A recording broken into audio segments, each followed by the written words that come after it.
Narcissist Seduction. Episode 28. "Let's have a bottle. I have something to celebrate," said Ashleigh, as they walked into the bar. It was quiet, having just gone past 5 p.m, as they had both left work early to attend the solicitor's office. "A bottle? We're both driving," answered Wynne. "Hey, it'll be fine." "No, it won't. Besides, it's December and the police will be more vigilant." "Oh, come on, don't be boring," urged Ashleigh. "No, I'm just having a glass. You can have more if you want, though I suggest you don't." "You sound like him when you say things like that," she answered. Before Wynne could say anything else, she walked away from the entrance to the bar and found a table.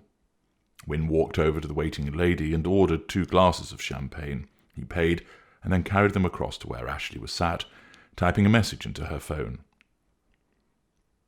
Wynne set the glasses down and sat beside her on a couch. Ashleigh finished the message and then picked up the glass. She chinked it against Wynne's. "To my new beginning," she announced, and then drank. Wynne nodded and copied her action. "Well," began Ashleigh, settling back into the sofa and placing a hand on Wynne's leg, "that went well. I was really worried about Peter telling lies about me and how that would affect me. Paul knows what he's talking about. Certainly seems that way. Where shall we buy a house?" "Steady on. Neither of us sold our present houses yet." "I know, but come on. Where should we live?" "I don't know. I really haven't thought about it. There are a few bridges to cross first, though, aren't there?" said Wynne. "Don't you want to be with me?" "Yes, of course I do. You know I do. It's just that there are a few matters which have to be sorted out. You need to sell your home, and that could take months. Then there is the issue of location, bearing in mind Amelia's school, and also the fact that we both work here in the city." "Oh, that's all easily sorted. The house will sell in a blink of an eye." "We don't know that." "Stop being so pessimistic. This is meant to be a celebration." "I'm just being realistic, that's all." Wynne twirled the stem of the champagne glass between his fingers. "You know, I was meant to be organising a family holiday for my father's 70th birthday, said Ashleigh. "Oh, yes," said Wynne, pleased that the topic had changed. "Yes, I was thinking about the south of France." "When is your dad's birthday?" "May." "Okay." "Yes, so I mentioned it to Peter. He said he didn't want to come and would probably be working." "Well, I suspect that since you and your family would be there, he wouldn't like it, as he wouldn't be able to control you as much, would he?" offered Wynne. "That's exactly what I thought. Anyway, it won't matter. He won't be invited. Or do you think that I should invite him? I would love that if he turned up and found you and I there." "I would think he would know about you and I before May." "Yes, sure. I was just thinking of a way I could get back at him." "To be honest, I think you'd be better applying your energies to positive things rather than troubling yourself with him." Wynne certainly meant the sentiment, but he never liked to hear Ashleigh talk about Peter. Firstly, because it invariably meant she was detailing the latest instance of his obnoxious behaviour, but secondly, he simply wanted him gone. Now that Ashleigh had sought advice about a divorce, he felt it was only a matter of time before she dispensed with her relationship with Peter. That would then leave the way clear for them to be together. He wanted that so much. "Yes, you're right. I should be thinking about my future with you and the children, not troubling myself about him. Habit of a lifetime, I guess. That's what manipulative bastards like him do. You end up viewing the world through his eyes. I always end up making a decision based on what he would think, not what I would think." Wynne placed his hand over Ashleigh's. "When do you think I should tell him?" she asked. "It's not really for me to say." "Yes, but I want your view. I value your opinion. You are so much better at dealing with these types of things than me." "Well, I don't think it would be wise to do anything before Christmas. You don't want a lot of drama and upheaval, as it would spoil things for Amelia." "Oh, she won't mind. She'll probably be happier away from him." "Come on, Ashleigh, that's her father you're talking about." "Father only in name. You don't quite grasp it, as you're not a dad." True, but I see plenty of my nieces and nephews, so I have some insight into parenthood. Plus, I have had to listen to years of parental pains from my brothers and sisters. It's not the same, answered Ashleigh, before she took another drink. This champagne is lovely, is it, Dirts? Of course. You always remember, don't you? Smiled Ashleigh, and kissed him on the cheek. She paused, and lowered her head against his. I always feel so calm when I am with you. You really are my sanity. Thank you for coming to see Paul with me. Quite all right. I said I would always help you, and I will. I know. You have given me the strength to get away from him. I could not do it alone. Wynne nodded, and after a few moments she sat back up. So, you don't think I should do it before Christmas? Well, there's never really a good time to do something like that, is there? I guess it's just a case of less worse times. What did you say to your ex-wife? I said nothing. She kicked me out, remember? Oh, yes.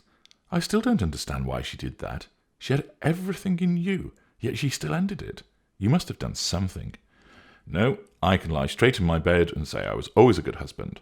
She just seemed eternally angry with everything. She was at war with the world. Still is, really. Well, her loss is my gain, I suppose. So if I am not to do it before Christmas, how about soon after? It really is up to you. Mind you, Sarah is going to Australia for 3 weeks in the new year, so I won't have her to help. He might actually help me with her not being there. If that is the case, I would be better off delaying it until Sarah comes back. Possibly, answered Wynne. He wanted her to do it tomorrow, so he could be sure that Peter was cast by the wayside. He knew, however, that this was not the best way of doing it, and thus he held his tongue. I would rather get it over and done with. I feel quite empowered after hearing what Paul had to say. That's good. I wish we could spend Christmas together. So do I. We will have the next one. So long away, though, that one. I want you now. You've got me. You know what I mean, said Ashleigh. Wynne nodded and drained his glass. Are you having another? Asked Ashleigh, tipping her glass towards Wynne's empty one. No, that's enough for me. Go on. I'm enjoying chatting. I'll get a Coke. Do you want anything? Another glass of champagne, please. Really? Yes, I'm celebrating. Come on, one more will be fine. Wynne obliged, and a few minutes later he came back with a Coke and another glass of Dirt's champagne. Ashleigh was beavering away at her phone again, and he slipped it into her bag as he neared the table. There you are. Lovely, thank you. You're welcome. But make that your last. I don't want any accidents. All right, Dad, remarked Ashleigh. Wynne sipped his drink. Hey, you know Gorgeous George at work? Well, I don't know him, but you've mentioned him, said Wynne. He's dressing up for Santa for one of the charities the bank supports. He came around the office today, wearing the outfit. Oh, yes. Yes, I asked him what he was getting me for Christmas. What did he say? He said I had to sit on his lap first and tell me if I'd been a good girl. I'd quite like that. He gave me a hug the other day. I was a bit upset when I handed my resignation in. I'm not sure why, since I want to leave. It might be because I'm leaving some people behind. Anyway, he's quite firm, you know. Is he now? Said Wynne, disinterested. Yes, he does those Iron Man challenges, so obviously looks after himself. Fair enough. You're not listening, Ian. Are you jealous? I am listening, and no, I'm not, answered Wynne. But his tone betrayed him. You are, aren't you? Honestly, he's just someone I work with. I think he secretly fancies me, though. He's married, isn't he? Yes, but he can still fancy me, though, can't he? I suppose, said Wynne. He took another drink and looked around the bar. A few more people had entered. If I wasn't with you, I could quite go for him, continued Ashleigh. To be honest, I'm not that bothered, remarked Wynne, finding her comments irritating. Don't be like that. He's a nice bloke, if you say so. Are you cross? No. You seem cross with me. No, I'm not. Are you sure? Yes, said Wynne. But again he was unable to keep the irritation from his voice. I am allowed to have male friends, you know. I never said you couldn't. You don't have to say. It's written all over your face. Wynne turned to Ashleigh and smiled. I just worry about you, that's all. You're vulnerable after everything you've been put through, and I just want to keep you safe. I know. That's why I love you. I was only teasing you about George. I realise that. Sorry, I must have been a bit tired, that's all. Too tired to take me back to your house and to bed? Asked Ashleigh, finishing her champagne in 2 gulps. I think I can manage that, replied Wynne. Good. Come on then, let's do that. She kissed him on the lips and then pulled back, holding his gaze with her radiant eyes. He stared back at her, marvelling at how beautiful she was when she smiled. He truly loved her and wished the pangs of jealousy he felt didn't actually manifest, but he couldn't help it. He had never been made to feel like this before, and he just wanted all of the rubbish to go away, so that they could be together. Ashleigh rose and began to put her coat back on, as Wynne followed suit.